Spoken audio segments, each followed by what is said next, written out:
Hello everyone, कैसे हैं आप सब। आई होप आप सब अच्छे होंगे, मस्त होंगे और बढ़िया होंगे।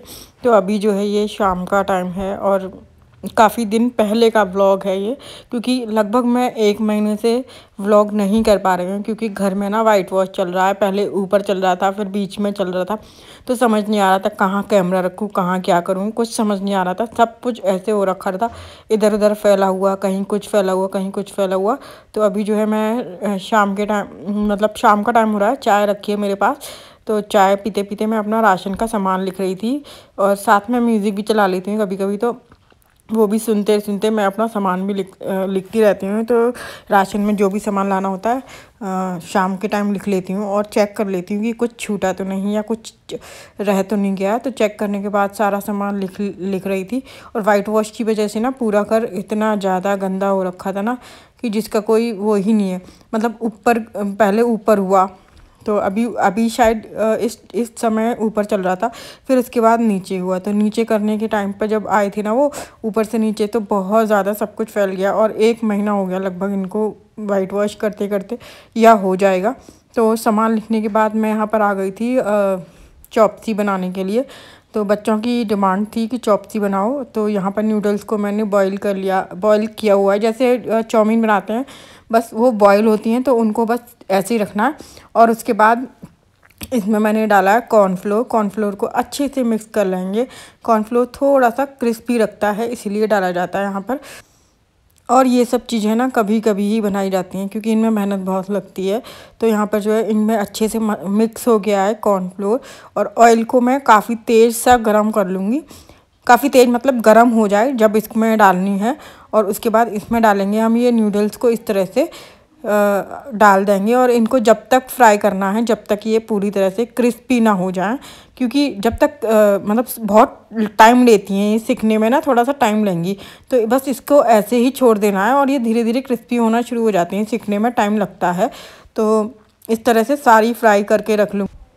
और मेरे घर में ना ये बच्चों को, मेरे हस्बैंड को, सबको ही ये पसंद है, अच्छी लगती है ये बना, मतलब खाना। कभी आपने नहीं ट्राई किया तो ट्राई करके देखिएगा। चॉपसी चॉपसी बोलते हैं इसको। पहले कभी मैंने खाई नहीं थी, एक बार मैंने रेस्टोरेंट में खाई थी।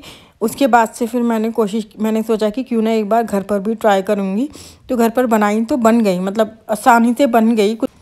और फ्राई करते करते मैं ना यहाँ पर बर्तन भी कर लूँगी कुछ, क्योंकि ना कल मेड नहीं आएगी, मतलब दूसरे दिन, जो नेक्स्ट डे जो मेड ने पहले ही बोल दिया था कि मैं नहीं आऊँगी। तो इस वजह से मुझे ये सब करना पड़ रहा है। और उनको मैंने ये बोला हुआ है कि जो मेरी हाउस हेल्पर है, मैंने उनको बोला हुआ है कि आप मुझे बस एक दिन पहले इन्फॉर्मेशन दे दिया करो कि मैं नहीं आऊँगी। क्योंकि ये मेरी पहली शर्त थी जब भी मैंने काम के लिए उनको रखा था, कि मुझे बस छुट्टी करने से पहले एक दिन पहले बता दो। ऐसा मत करना कि अचानक से छुट्टी कर लो। तो इस वजह से उन्होंने मुझे पहले ही बता दिया था। ये नहीं कि एकदम से वो छुट्टी लेते हैं, कभी ऐसा नहीं होता। या फिर कभी ऐसा होता है तो वो अर्ली मॉर्निंग ही फ़ोन कर देती हैं, जैसे 8 बजे या 9 बजे तक फ़ोन कर देती हैं। तो उस टाइम तक मेरा सारा काम हो जाता है। और आज तो इन्होंने एक दिन पहले ही बता दिया था, तो फिर इस वजह से मेरे को थोड़ा सुकून सा भी मिल गया कि हाँ भाई कोई नहीं, उन्होंने बता दिया तो मैं अब कर लूँगी। तो जो थोड़े बहुत बर्तन होते हैं वो शाम के टाइम के, वो भी मैं सारे कर लूँगी, क्योंकि वैसे तो इतने नहीं होते हैं, लेकिन साथ की साथ करते रहो ना तो फिर दिक्कत नहीं होती है। और हमें पता भी है कि जब वो नहीं आएंगी, मेरी हाउस हेल्पर मतलब नहीं आएंगी वो, तो फिर अच्छा ही है कि शाम को कर लो। तो यहाँ पर मैं सारे बर्तन को भी करती जा रही थी, क्योंकि उन जो नूडल्स को मैंने फ्राई करने के लिए रखा था ना, उनमें थोड़ा सा समय लगता है। और मेरा टैटू कितना डार्क अलग ही दिख रहा है ना, मतलब कितना डार्क दिख रहा है ना, अच्छा लग रहा है। मैंने उस टाइम तो नहीं ध्यान दिया कि कैमरे में आएगा, लेकिन जब मैं एडिटिंग करने बैठी तो देखा कि टैटू कितना क्लियर दिख रहा है, कितना सुंदर लग रहा है ना, डार्क अलग सा। तो ये मेरे हस्बैंड ने ही बनाया था, जब मैं इनके पीछे पड़ गई थी कि मुझे ये टैटू बनवाना है, मुझे बनवाना है। तो आए दिन कह देते थे कि आज मेरा कस्टमर का अपॉइंटमेंट है, आज मेरा ये है, आज मेरा वो है। तो बस और एक दिन मैं अचानक से चली गई कि नहीं आज मुझे बनवाना ही है। तो उन्होंने बना दिया। मतलब अपने घर की, मतलब अपने घर में जब होता है ना ये काम, तो नहीं करता कोई बंदा। ये बात सच है कि अपने घर में होता है ना तो नहीं होता। तो फिर एक दिन जब मैं चली गई इनकी शॉप पर, तो फिर इन्होंने बना ही दिया और आखिरकार बन गया मेरा टैटू। और बर्तन करते करते मैंने ना यहाँ पर सारी नूडल्स को इस तरह से फ्राई कर लिया, क्योंकि बीच बीच में मैं बर्तन भी करती जा रही थी और चेक भी करती जा रही थी। तो ये एकदम बढ़िया बन जाती हैं, क्रिस्पी क्रिस्पी सेकनी होती हैं इनको। तो इस तरह से मैंने सारी फ्राई कर ली हैं, 3 जगह अलग अलग बन गए, तो इस तरह से बना ली मैंने।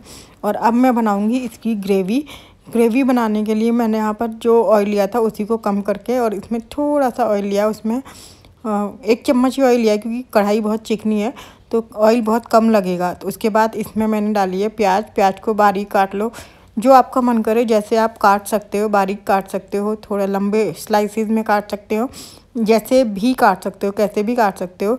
और इसको थोड़ा बहुत भूनना है, मतलब तेज़ नहीं करना है, रेडिशपन में लाना है, ज़्यादा नहीं, बहुत ज़्यादा ब्राउन नहीं करनी है, रेडिश करनी है। और उसके बाद इसमें बाकी सारी सब्जियां जैसे शिमला मिर्च हुआ, गाजर हुआ, बंद गोभी हुआ, जो नूडल्स चाउमीन में यूज़ करते हैं वही सारी सब्जियां, और थोड़ी बहुत अगर आप तीखा खाते हैं तो हल्की सी हरी मिर्च भी डाल सकते हैं बारीक कटी हुई। तो ये सब हल्के हल्के फ्राई करने हैं, मतलब कच्चा पंचा ही रहना है इसमें। और उसके बाद इन सबको इस तरह से थोड़ी बहुत और भूनने के बाद इसमें मैंने एक चम्मच के करीब, 1 चमचा के करीब ये सॉस डाल लिया। और उसके बाद 1 चम्मच, खाने वाली जो चम्मच होती है वो डालूँगी मैं शेजवान सॉस। तो ये इनको ऐड करके, और सॉस का सबसे बड़ा रोल है इसमें इसको बनाने में। तो सॉस को सबसे पहले डालेंगे और इसमें डालेंगे थोड़ी सी काली मिर्च पिसी हुई और थोड़ा सा नमक। तो ये मीठा और नमकीन जैसा टेस्ट आता है, मीठा और नमक का टेस्ट होता है। तो इस तरह से हम बना लेंगे। और इसमें मैंने पानी ऐड कर दिया और इसको खूब सारा बॉईल करना है। और ग्रेवी को गाढ़ा करने के लिए मैंने यहाँ पर लिया है कॉर्नफ्लोर, 1 चम्मच कॉर्नफ्लोर और पानी। इसको मिक्स करके इसमें गाढ़ापन लाने के लिए मिक्स करके इसमें डाल देंगे, क्योंकि ये जो है गाढ़ी हो जाएगी ग्रेवी। जब इसमें उबाल आने वाला होगा तब इसको हम ऐड करेंगे। तो मेरी इसमें ग्रेवी में उबाल आने लगा है तो मैं इसमें डाल दूँगी। देखो उबाल आने लगा है और अब मैं इसको चलाते चलाते डालूँगी, नहीं तो हम एक साथ डाल दूँगी तो इसमें गांठें बन जाएंगी। तो इस तरह से चलाते चलाते इसको डालना है। और इसके डालने के बाद इसको 2-1 मिनट के लिए हम और पकाएंगे और ग्रेवी में गाढ़ापन आ जाएगा। तो इस तरह से बनाने के बाद और ग्रेवी हो गई हमारी रेडी। तो अब बारी आती है सर्विंग की। सर्व करने के लिए हमने जो फ्राई करी हुई थी नूडल्स को, उनको हम लेंगे और प्लेट में रखेंगे और उसके बाद इसमें ग्रेवी ऊपर से ऐड कर देंगे। जब सर्व करते हैं ये जब ही डाला जाता है। इस तरह से बनानी है ये ग्रेवी वाली नूडल्स, इसे बोलते हैं चॉपसी। और मेरे बच्चों को ये बहुत पसंद आई और बच्चों को बहुत ज़्यादा पसंद है। तो इस तरह से जल्दी से बन जाती है ये, बस इसको नूडल्स को फ्राई करने में टाइम लगता है। तो आप लोग को पसंद आई हो मेरी वीडियो तो लाइक ज़रूर करिएगा, अगर चैनल पर नए हैं तो सब्सक्राइब ज़रूर करिएगा और चॉपसी घर में ट्राई करके ज़रूर देखिएगा। तो चलिए फिर मिलते हैं एक नई वीडियो के साथ, तब तक के लिए बाय बाय।